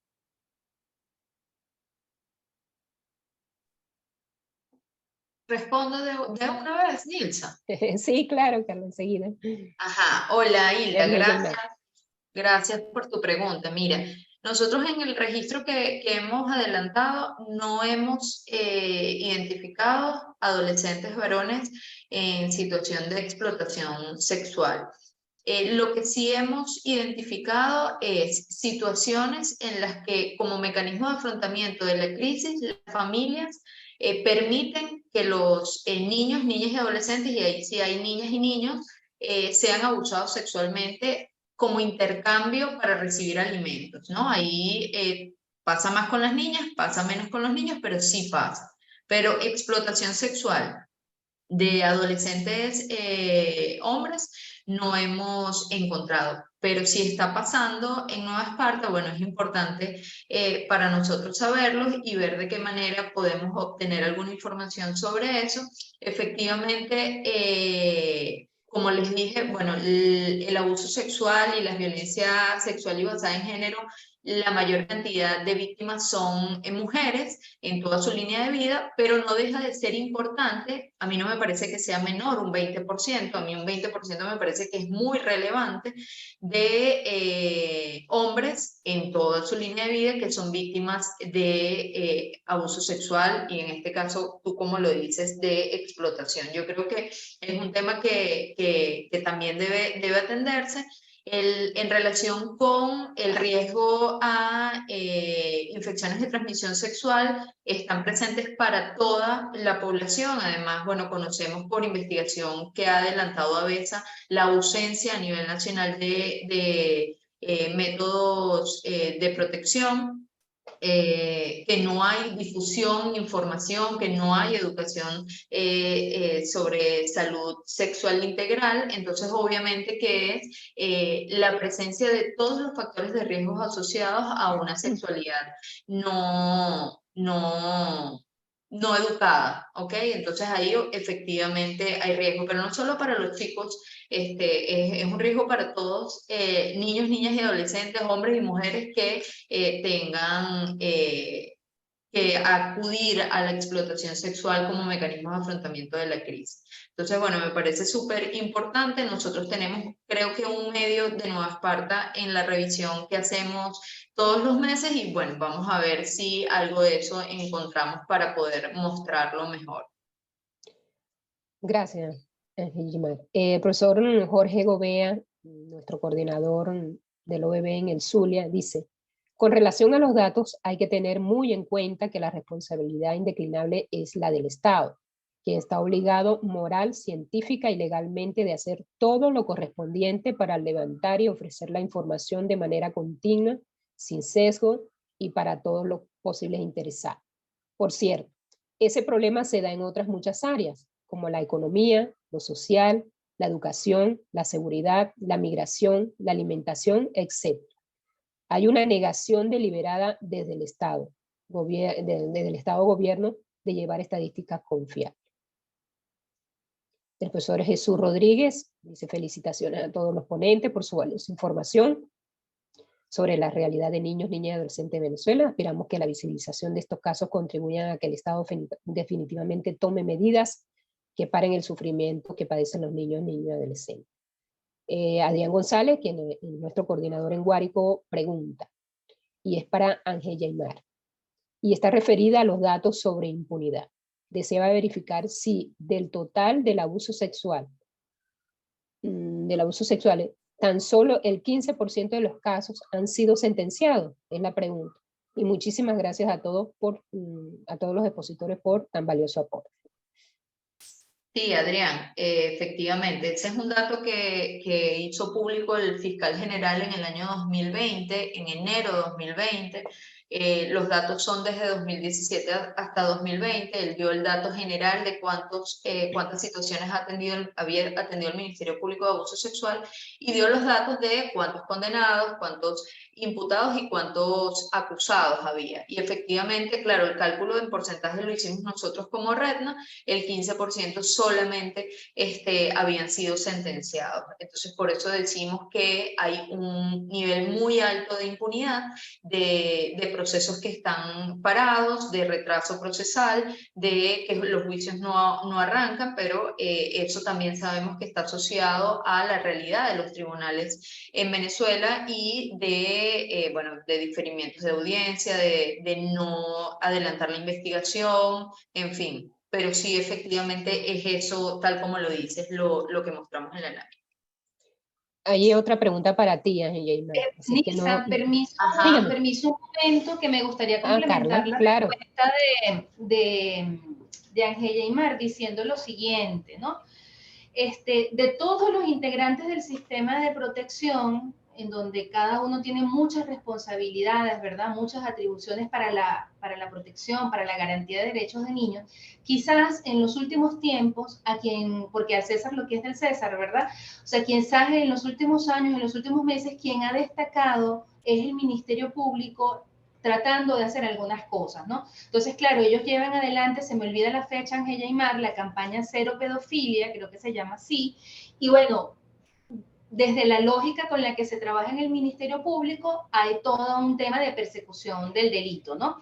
Y de ciertamente en ese monitoreo de prensa que nosotros hacemos mensual, vemos la actuación policial inmediata aprendiendo a todas estas personas que son los presuntos responsables de abusos sexuales hacia niños. Pero bueno, faltaría a esto completar todo lo que decía antes Ángel Yaimar, de reparación del daño, de rehabilitación de las víctimas, de las sobrevivientes, los sobrevivientes de abuso sexual, pero bueno, habría que decir que al menos el Ministerio Público últimamente dentro del sistema de protección es el que está mostrando algo de preocupación y ha puesto en la agenda pública este tema.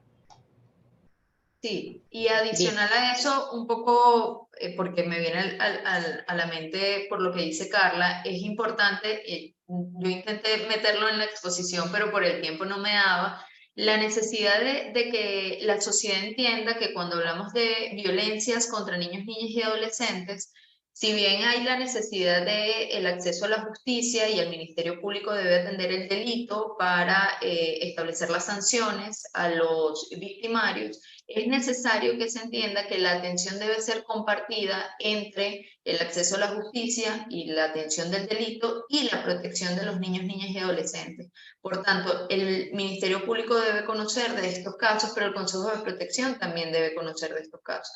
Y desde nuestra lógica de la protección integral, el Consejo de Protección juega un papel muchísimo más preponderante porque es quien va a proteger a los niños, niñas y adolescentes para que esa situación, primero, sea atendida y pueda ser superada la situación de violencia, pero también para que no se repita. Entonces allí es importante tener claridad sobre eso. Muy bien. Ángel Yaimar, María Valentina Costero te pregunta si las cifras de Reina sobre las poblaciones más afectadas y la diferencia entre niños, niñas y adolescentes corresponde a 2021. Sí, ya te voy a decir, déjame buscarlo aquí. Sí, allí nosotros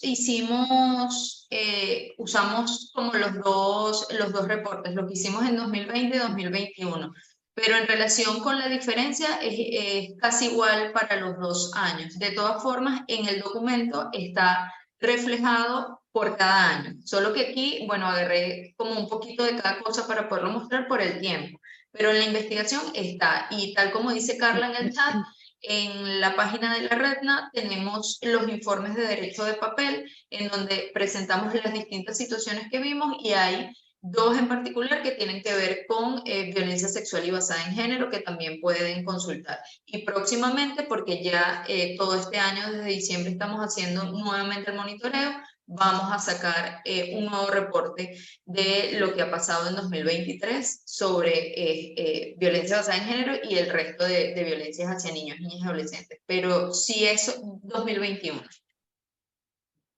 Muy bien. Nuestra investigadora en el Zulia, Ana María Castellano, dice: la realidad en este tema ha superado cualquier ley en Venezuela, pues la violencia estructural sale triunfando. Se requiere una política por parte del Estado. No se nota ningún interés en este sentido por parte del gobierno. Se trata de la confluencia de varios factores para superar esta situación que atenta contra niños, niñas, adolescentes y jóvenes. El problema es que desde el Estado no se hace nada y las ONG son consideradas enemigas. Muchas gracias. Lorena Liendo Rey dice: en el 2023 hallamos un incremento en el porcentaje de masculinos. Carla Serrano dice, bueno, que se publicó un reporte sistematizado del primer semestre del 2023. No sé si alguien ha levantado la mano o yo no he visto. Eva, dame datos. No, no hay manos levantadas. Ah, bueno. ¿Querías hacer alguna acotación, Yaimar? Creo que ibas a tomar la palabra. Carla. No, que es en futuro, que publicaremos el primer semestre del 2023. Pronto. Muy bien, muy bien. Bueno, no hay más intervenciones. No sé si cada uno de ustedes, para cerrar, tiene algunas palabras finales y así cerramos nuestra rueda de prensa.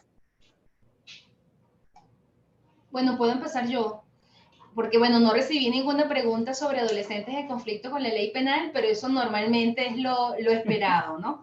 Sobre los considerados victimarios. O sea, yo el llamado que hago en esta despedida de esta rueda de prensa es que todos, no solo los periodistas, todos y todas estamos llamados a entender que el derecho penal adolescente se rige por el principio de la especialidad.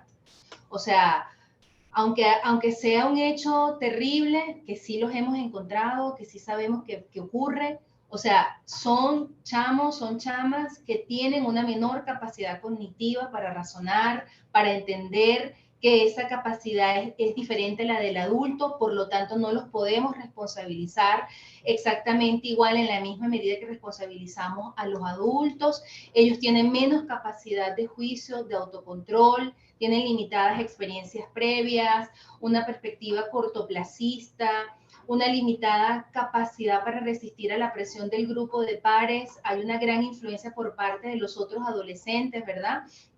Y pueden a veces verse envueltos en determinadas situaciones un poco por eso. Entonces, es crucial todo el impacto que tienen las distintas relaciones en la formación de la identidad del adolescente. Allí tenemos mucho trabajo de orientación y de acompañamiento que hacer. La criminología, la evidencia que nos aporta la criminología empírica es que estos episodios suelen pasar, o sea, una vez que se alcanza cierta edad y se alcanza cierta madurez, tiende a desaparecer espontáneamente esta conducta que llevó al muchacho en algún momento a tener contacto con el sistema penal adolescente, y por eso entonces la alerta, y con eso cierro, el riesgo criminógeno, el riesgo de responder con la respuesta penal, que muchas veces lo que hace es estigmatizar a los muchachos, ¿no? Y ellos terminan entonces, por ese efecto estigmatizante, tienden a identificarse con ese rol social del delincuente y lo terminan entonces como adoptando, apropiándose de él y llevándolo adelante. Entonces, por eso es tan importante que el enfoque no solo sea punitivo. En Venezuela nos falta muchísimo trabajar para que haya justicia restaurativa en materia penal adolescente, y un poco por la investigación que yo he llevado adelante con el profesor Gabaldón en proyectos que he trabajado recientemente. Uno se queda con la sensación de que muchos de esos casos realmente no tenían que haber llegado al sistema penal adolescente, pero justamente porque no son funcionarios que están formados, que entienden la especialidad de la materia, que no están sensibilizados, la respuesta que dan es la punitiva y no entienden de otras medidas y de otras respuestas alternativas que se le ha podido dar a la situación. Entonces, bueno, con ese llamado y con esa invitación cierro yo mi participación esta mañana en esta rueda de prensa, que agradezco mucho la invitación. No, muchísimas gracias a usted, profesor. Bueno, yo continúo. Un poco tomando también de esto que hablaba Carla, el tema de la violencia estructural, cómo va generando todas las situaciones que hacen posible tanto que los adolescentes cometan delitos, como también mecanismos de afrontamiento de toda la realidad. Y también en el caso de la violencia sexual y basada en género, como el caldo de cultivo para que se presente, y en ese sentido, pues la necesidad de que el Estado asuma su responsabilidad para convertir a la sociedad en un espacio amable para los niños, niñas y adolescentes, para que estas situaciones pues no se presenten, porque como dijimos también en la presentación, luego que se hace el daño, luego que se presenta la violencia, hay un daño muy profundo en la vida de los niños, niñas y adolescentes que afecta y que genera consecuencias para su adultez. Entonces siempre debemos apostar a la prevención, debe ser nuestro llamado a la sociedad y al Estado que se trabaje en la prevención y evitar que las situaciones se presenten, que se debe trabajar en el castigo, en la sanción de los delitos, pero esa no puede ser la única acción del Estado. Y hasta este momento lo que hemos visto es eso, tal como lo decía Carla. Entonces, en relación con violencias sexuales y basadas en género, pues hay muchísimo que decir, muchísimo que hacer. Como familias y como sociedad también tenemos una responsabilidad en términos de la educación para una sexualidad integral, para una sexualidad diferente, para deconstruir todo lo que con lo que culturalmente hemos crecido y poder entenderla de una manera distinta, pero ahí también vamos a necesitar del Estado y de la educación formal, de las líneas grandes, gruesas, sobre lo que es la ESI en el país. Y bueno, también pues muchísimas gracias por su tiempo, por su atención, y bueno, estamos acá para seguir trabajando y poder visibilizar la realidad de la infancia y la adolescencia en el país. Gracias, Aymar.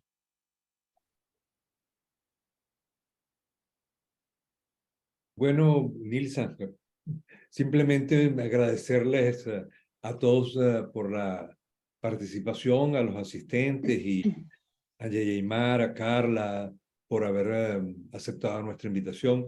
Lo único que yo pudiera decir en este momento y agregar es que desde el Observatorio Venezolano de Violencia, desde que creamos el Observatorio Venezolano de Violencia en el año 2006, y un poco desde antes, desde que tenemos el esfuerzo del Laboratorio de Ciencias Sociales, del LACSO, del Instituto LACSO ahora. El esfuerzo ha sido sostenido y es el mismo, es buscar conocer la realidad venezolana, conocer la situación en la cual viven los jóvenes, los niños, los adolescentes en Venezuela, ¿no?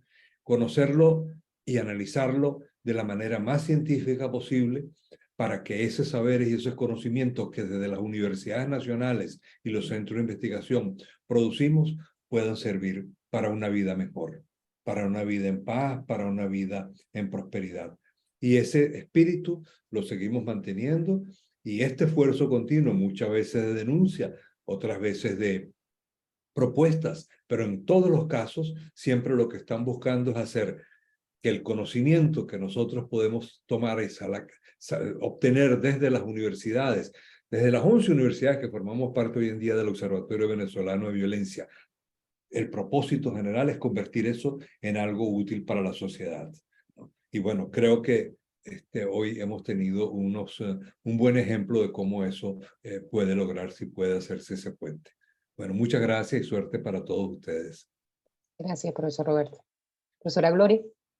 Bueno, yo finalmente quería referirme un poco al comentario de la profesora Ana María Castellanos en relación a que la violencia estructural sale triunfando, ¿no? Y que parece que nos ha aplastado, que esta situación de emergencia humanitaria ha sentenciado a la población venezolana y en particular a su niñez y juventud a un destino personal y social de violencia, de agresión, de imposibilidad de la convivencia democrática y respetuosa de los derechos humanos, ¿no?